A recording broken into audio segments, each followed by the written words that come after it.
Welcome to Future Strong Podcast.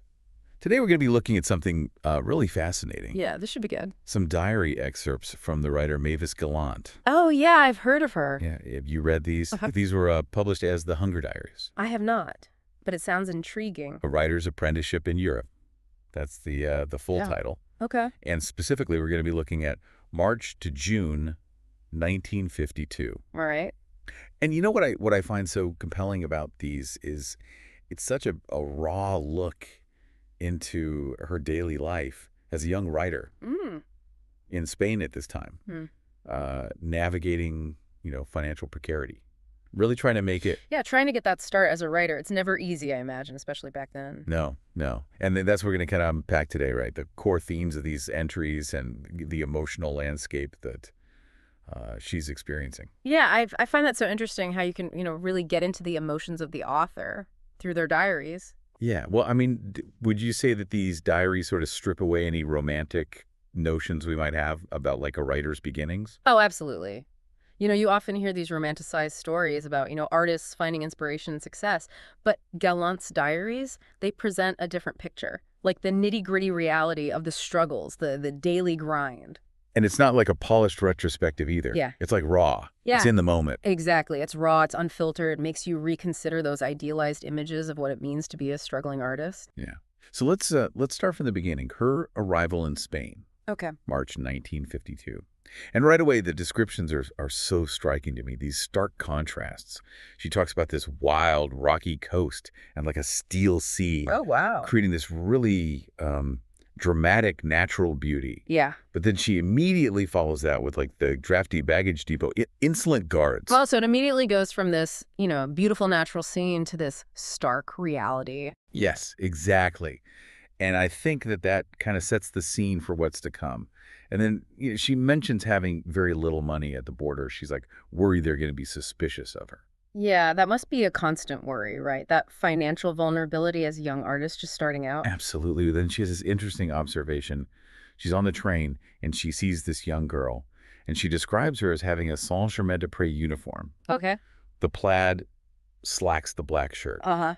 And it just makes you think, right, is Gallant like trying to position herself within or maybe outside of that archetype as this newcomer? Oh, that's a great point. I mean, as an outsider coming into this new environment, she's naturally observing those around her, trying to figure out where she fits in. Exactly. And there's this added detail about the girl having holes in her socks. And she's indifferent to it. Oh, interesting. Like it's almost like a deliberate, like cultivating this persona. Like a studied nonchalance. Yeah. And then she gets to Barcelona, and her impressions are pretty somber, I have to say. Right. She talks about these gray stone houses, balconies, trolley lines, dust. And she uses words like deserted and gloomy. That doesn't sound like the vibrant, sunny Spain we might typically imagine. Yeah, not at all. And, I think that feeling of emptiness probably contributes to her own feelings of being alone. Right, trying to find her place in this new city. Right. And even food becomes a source of like strangeness. Like she describes having warm milk flavored with haricot beans. Ooh, that does not sound appealing. No, not at all. And she talks about how people stare at her with this heavy and dull curiosity. Interesting. Which is so different, she says, from the like lively Italian curiosity she had experienced before. Ah, so she's really sensitive to these like cultural differences. Yeah, she's picking up on those nuances. And so, she's really an outsider. You can feel that sense of isolation building already. Definitely. So we move on to April and May. And at this point, the focus shifts to Madrid. And the financial struggles become really, really clear. Yeah, so this is where the Hunger Diaries part really comes into play. Yes, exactly. And this is when she talks about like her recurring diet of bread, wine, and mortadella. Wow. And she has this one line, Europe for me is governed by the price of mortadella. That's both bleak and funny at the same time, like darkly humorous. Yeah, I know it is, right? So it's not just like a detail about her diet. It becomes this symbol of how basic needs are really overshadowing everything else. Yeah, when you're struggling to survive, it's hard to think about much else. Right. And her observations of Spanish society at the time are interesting, too. She talks about how, like, department stores would have this subdued flamenco music playing. Oh, that's unexpected. Yeah. And she sees Oliver twist, and there's this violent scene, and the audience reacts with maniacal laughter. Oh, wow, that's unsettling. It is. And her outsider perspective really provides this fascinating lens on post-war Spain. Yeah, she's noticing these cultural differences that someone immersed in that society might not even pick up on. Totally. And then her descriptions of her flat are so vivid. She talks about the constant noises, a squeaky baby, shouting woman, murmuring old creature. Oh my goodness, it sounds chaotic. It does. And the smell of cooking oil, like, everywhere. You can just imagine that heaviness in the air. Yes, you really get a sense of, like, the sounds and the smells that she's surrounded by, this sense of confinement almost. Yeah. Despite being surrounded by all these people, she seems incredibly isolated. Right. And then she has these repeated observations about the crowds, like how everyone looks the same to her, the way children behave in public. Like what kind of behavior? Well, she mentions things that are, like children's masturbation being met with indifference. Oh, wow. That's a very different cultural norm than what she might be used to. Yeah. And maybe it's a writer's eye, maybe it's anthropological curiosity. But it definitely seems like she's uncomfortable with some of what she's witnessing. Definitely. And I think that speaks to that feeling of being an outsider. Right. But then she has this encounter with an elderly man outside a cinema. Okay. And she sees this look in his eyes that she describes as like tragic, proud, and desperate. Wow. And she feels this connection with him. Yeah, that's that shared human experience, right? Yeah. Hardship and vulnerability. Exactly. And she even acknowledges that. Like, she knows she's dressed a little bit better than him. Right, so there's this awareness of shared but unequal suffering. Yeah. It's a really poignant moment. And then she goes to the Prado and she starts feeling really faint. Oh, no. She describes it as like black molecules swirling around. That sounds scary. Yeah, it's a really visceral description of how hunger is impacting her physically. Wow. So it's not just, an inconvenience, it's affecting her ability to even experience the world around her. Exactly. Yeah. And then she has to pawn her typewriter. Oh, wow. And she realizes that it is the most valuable thing she owns in Spain. That's heartbreaking, to have to part with something so essential to your identity. Right. Especially because it's like the tool of her craft. It's how she hopes to escape this situation, but she has to give it up to survive. It's a powerful symbol of the sacrifices artists sometimes have to make. Yeah. And then there's this contrast between her and Frederick. She's like desperate for a meal, and he wants to go see Gone with the Wind.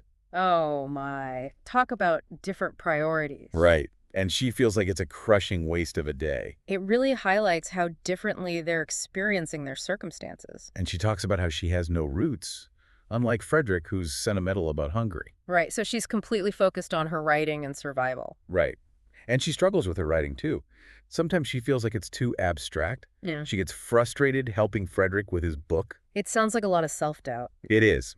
But then she'll have these small moments of joy, like she finds a cheap meal that she actually enjoys. Yeah, those little victories must mean so much when everything else is so difficult. Absolutely. Yeah. And then she has this moment in a Cafe Telefonica. She sees someone who just embodies a character in her novel. Oh, that's amazing. Like real life inspiring her fiction. Yeah, it shows how her experiences, even the tough ones, are feeding her work. Yeah, that's the beauty of writing, finding inspiration in everyday life. But those moments are often followed by, like, despair and isolation. She has this fight with Frederick. She feels shabby and like she can't even write letters because she can't afford postage. Wow.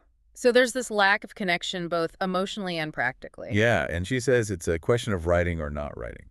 Like, it's all she has. That's heavy. Like writing is her lifeline. It is. Yeah. But then there are these small moments of relief, too. Like, Frederick brings her crayfish. She has a really productive day of writing. Those little things must feel like huge wins in those circumstances. They do. And she keeps observing Spanish life. The mothers always with their babies. Everyone believes in Franco. Interesting. She's really taking it all in. Yeah. And then she chooses to go to the cinema, even though she needs food. Really? Yeah, and she focuses on what the actors are wearing and eating. Oh, I see. Like she's living vicariously through them. Yeah, exactly. She's longing for those comforts that are just out of reach. It's a poignant reminder of just how much she's sacrificing. She spends a day at the Prado, finds solace in Goya's work, but then she runs into someone she knows from Paris. Uh-oh. And it's just this awkward encounter that highlights how different their lives are. Yeah, those moments can be jarring when you're reminded of the path not taken. Right. And she thinks about what she could do with even a little bit of money. That financial anxiety must be a constant weight. It is. And then she has to sell her clock for breakfast. Oh, gosh. But then Frederick gets paid, and she buys fresh lettuce. Oh, good. Yeah, so it's like these cycles of desperation and temporary relief. They're constantly on edge when you're living that precariously. Right. And then she has this conversation with someone she calls R, and he says to her, something will always arrive for you. And she's like filled with despair. Why? Because he's saying that like she'll always be okay, unlike him. Oh, I see. Like her privilege will somehow protect her. Exactly. And she starts to worry that maybe she's made the wrong choice by betting on writing. It's like her worst fear is being confirmed. Yeah. So as we move into May and June, the diaries become more about her connection to her writing and her emotional state. Okay. And she said this really powerful line, no one is as real to me as people in the novel. Wow. That's intense. But then she realizes they don't exist, and it makes her sad. That's got to be tough, that blurring of the lines between fiction and reality. It is. And she sees this blind man, and the way people just stare at him makes her uncomfortable. It's like a metaphor for her own sense of alienation, maybe? Yeah, maybe. And then she talks to Frederick about love and how she feels unlovable. Oh. And he basically tells her she won't be interesting enough until she gets published. Ouch. That's harsh. It is. It shows a real lack of support.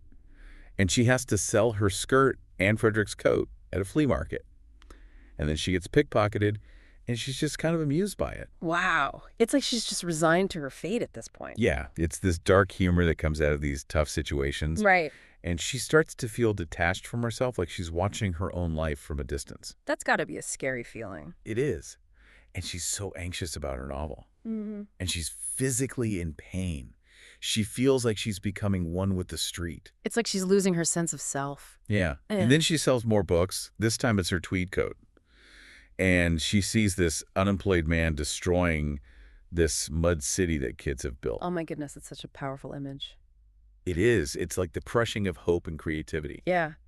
And it really resonates with her own situation as a struggling artist. Absolutely. But then she'll have these moments of pure joy. Like she says, this is why one lives. Those moments must be so important for keeping her going. They are. They're like little bursts of light in the darkness. Right. And she struggles with unfinished stories. She feels this overwhelming depression, like a wall of glass preventing her from writing. It sounds like a classic case of writer's block. Yeah. And she gets bad news from Schönbrunn about her sales. Yeah. And she starts to understand people who write just for themselves. Yeah, when you're constantly facing rejection, it's hard to keep putting yourself out there. Right. And she has this awful day in a cheap restaurant. She sees this madman and his wife. It makes her physically ill. It's like she's being confronted with the harshest realities of her surroundings. Yeah. And she uses letter writing to avoid working on her novel. Yeah. She's scared to dive back in. Procrastination is a powerful force, especially when you're afraid of failure. It is. Yeah. And she feels like her characters are watching her, like ghosts. That's such an eerie image. Yeah, it's like her own creations are haunting her. Wow.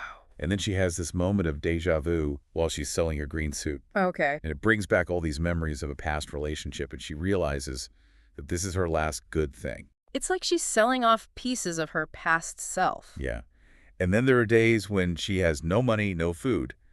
And she gets to this point where she's repulsed by the thought of eating. That's incredible. Like her body is rejecting the very thing she needs to survive. Right? And then R returns some money to her. Oh, good. Yeah. And he gives her some insights into Frederick's behavior, like how maybe he's been manipulative. Interesting. So we're getting this outside perspective on their relationship. Yeah, and it highlights these cultural differences in how they view things like pride and money. Yeah, different cultures have very different ways of handling finances. Absolutely. So then finally in June, she gets this letter from the New Yorker. The big break. Yes. They're going to publish her stories. There's a small issue with the title. But then she finds out that Schönbrunn, her agent, has been withholding mail and payments from her for months. Oh my God. Are you serious? Yeah, she's owed all this money. Wow, that's a huge betrayal. It is. And she's just in shock, Yeah. like physically ill. It must feel like a punch to the gut to have this success overshadowed by such a betrayal. Exactly. And she can't even afford soap, but she's got all this money coming to her. That's just absurd. It is. And there's this disturbing thing she sees that she doesn't even write down. Oh, wow. It must have been really bad. It must have. And she talks to Frederick, And she says she doesn't believe in her novel anymore. After all that. Yeah, and he just tells her to write it anyway, Yeah. whether she believes in it or not. That's very practical advice. Maybe not very sensitive, but definitely practical. Yeah. And she talks about this dying plant and this feeling that something is missing inside her. It's like she's lost a part of herself during this whole ordeal. Yeah. And she starts to think about her past relationships. She sees them as failures that were inevitable. She's really reflecting on her life choices. She is. And she talks about her relationship with John H. and how it wasn't really love, it was just a situation. Okay. And Frederick makes these comments about how her life would be if she'd stayed with John. Oh, wow. Like looking back on what could have been. Yeah. And then she gets $400 from Chambers. Finally. Yeah. And the first thing she buys is good white bread. Oh, wow. After all that deprivation, that must feel like a huge victory. It is. It's like a symbol of nourishment and a fresh start. Yeah, like she can finally start to rebuild her life. Right. So these diary entries, they really give us this raw look into a writer's life. The struggles, the triumphs, the betrayals. Yeah, and the emotional toll it all takes. Exactly. What did you think? What resonated with you the most?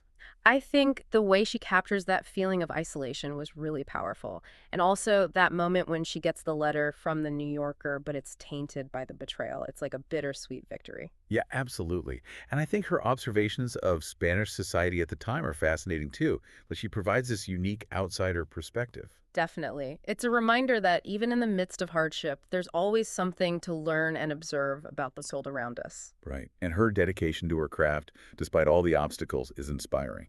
Yeah, it makes you think about the sacrifices artists make and the resilience they need to succeed. It does. So for our listeners out there, what do you think? What does this glimpse into Mavis Gallant's apprenticeship tell us about the nature of creative work? And what does it say about pursuing your passions even when things are incredibly tough? We'd love to hear your thoughts.